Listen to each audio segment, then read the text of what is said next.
Senator, neither of you really answered that last question about what you would do as vice president. I'm going to come back to that throughout the evening to try to see if we can look forward as well. Now, let's talk about this. The next question is to talk about the subprime lending meltdown. Who do you think was at fault? I start with you, Governor Palin. Was it the greedy lenders? Was it the risky homebuyers who shouldn't have been buying a home in the first place? And what should you be doing about it?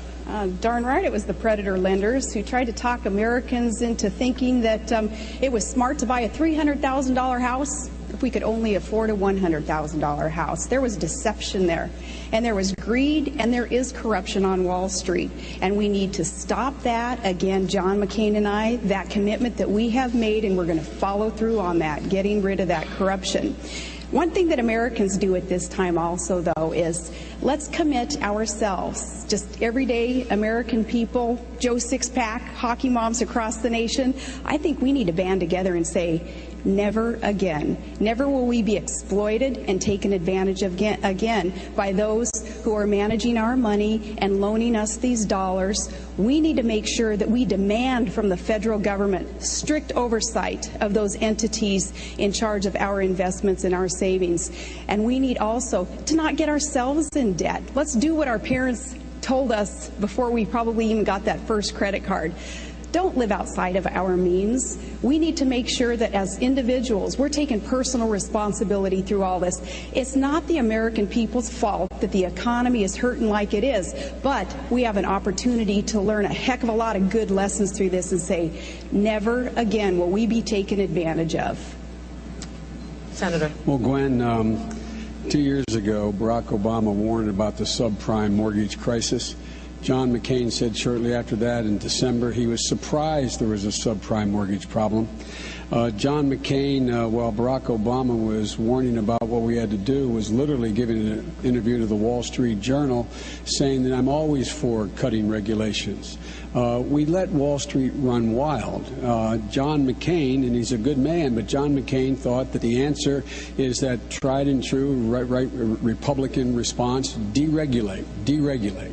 So what you had is you had overwhelming, quote, deregulation. You had actually the belief that Wall Street could self-regulate itself. And while Barack Obama was talking about reinstating those regulations, John, on 20 different occasions in the previous year and a half, called for more deregulation. Matter of fact, John recently wrote an article in a major magazine saying that he wants to do for the healthcare industry, deregulate it and let the free market move like he did for the banking industry. So deregulation was the promise, and guess what? Those people who say don't go into debt, they can barely pay to fill up their gas tank.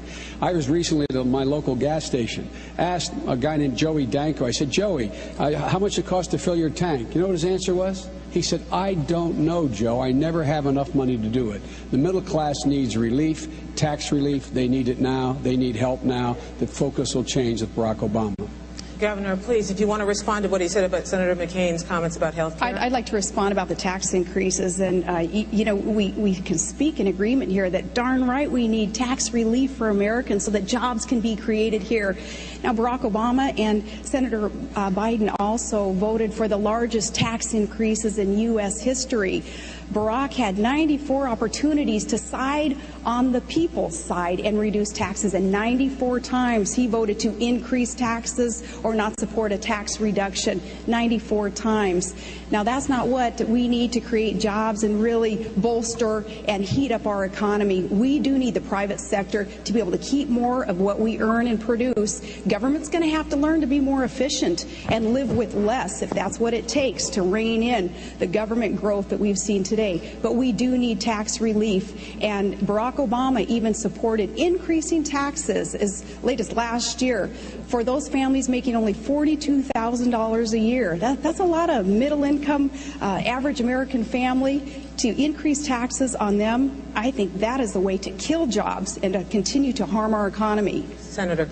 Charge is absolutely not true. Barack Obama did not vote to raise taxes. The vote she's referring to, John McCain voted the exact same way. It was a budget procedural vote. John McCain voted the same way. It did not raise taxes. Number two, using the standard that the governor uses, John McCain voted 477 times to raise taxes. It's a bogus standard. But if you notice, Gwen, the governor did not answer the question about deregulation. did not answer the question of defending John McCain about not going along with the deregulation, letting Wall Street run wild. He did support deregulation almost across the board. That's why we got in so much trouble. Would you like to have an opportunity to answer that before we move on? I'm still on the tax thing because I want to correct you on that again. And I want to let you know what I did as a mayor and as a governor. And I may not answer the questions the way that either the moderator or you want to hear, but I'm going to talk straight to the American people and let them know my track record also. As mayor, every year I was in office, I did reduce taxes. I eliminated personal property taxes and eliminated small business inventory taxes. And as governor, we suspended our state fuel tax. We did all those things knowing that that is how our economy would be heated up. Now, as for John McCain's adherence to rules and regulations and pushing for even harder and tougher regulations, that is another thing that he is known for, though. Look at the tobacco industry. Look at campaign finance reform. Okay, our time is up here. I'm going to move on to the next question. Senator Biden, we want to talk about taxes. Let's talk about taxes. Good. You have proposed raising taxes on people who earn over $250,000 a year. The question for you is, why is that not class warfare? And the same question for you, Governor Palin, is you have proposed a taxing employer health benefits, which some studies say would actually throw 5 million more people onto the rolls of the uninsured. I want to know why that isn't taking things out on the poor, starting with you, Senator Biden. Well, Gwen, where I come from, it's called fairness. Just simple fairness. The middle class is struggling. The middle class under John McCain's tax proposals, 100 million families, middle class families, households to be precise. They got not a single change.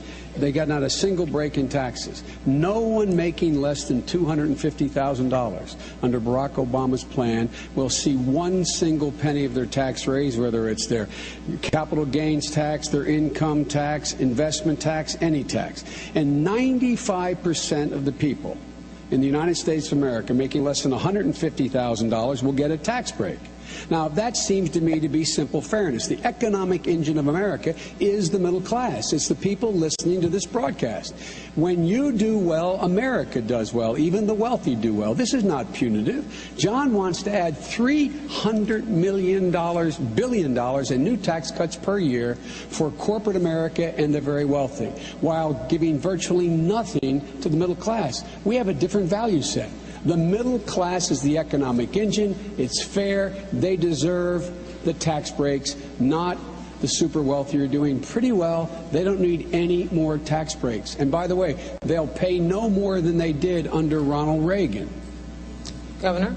I do take issue with some of the principle there with that redistribution of wealth principle that seems to be espoused by you. But when you talk about Barack's plan to tax increase affecting only those making $250,000 a year or more, you're forgetting the millions of small businesses that are going to fit into that category. So they're going to be the ones paying higher taxes, thus resulting in fewer jobs being created and less productivity. Now, you said recently that higher taxes or asking for higher taxes or paying higher taxes is patriotic.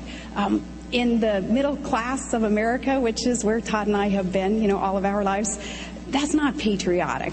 Patriotic is saying, government, you're not always the solution. In fact, too often you're the problem. So government, lessen the tax burden on the private sector and on our families and get out of the way and let the private sector and our families grow and thrive and prosper. An increased tax formula that Barack Obama is proposing, in addition to nearly $1 trillion in new spending that he's proposing, is the backwards way of trying to grow our economy. Governor, are you interested in defending Senator McCain's health care plan? I am, because he's got a good health care plan that is detailed, and I want to give you a couple of details on that. He's proposing a $5,000 tax credit for families so that they can get out there and they can purchase their own health care coverage. And that's a smart thing to do. That's budget neutral. That doesn't cost the government anything, as opposed to Barack Obama's plan to mandate health care coverage and have this universal government-run program. And unless you're pleased with the way that the federal government has been running anything lately, I don't think that it's going to be real pleasing for Americans to consider health care being taken over by the feds. But a $5,000 health care credit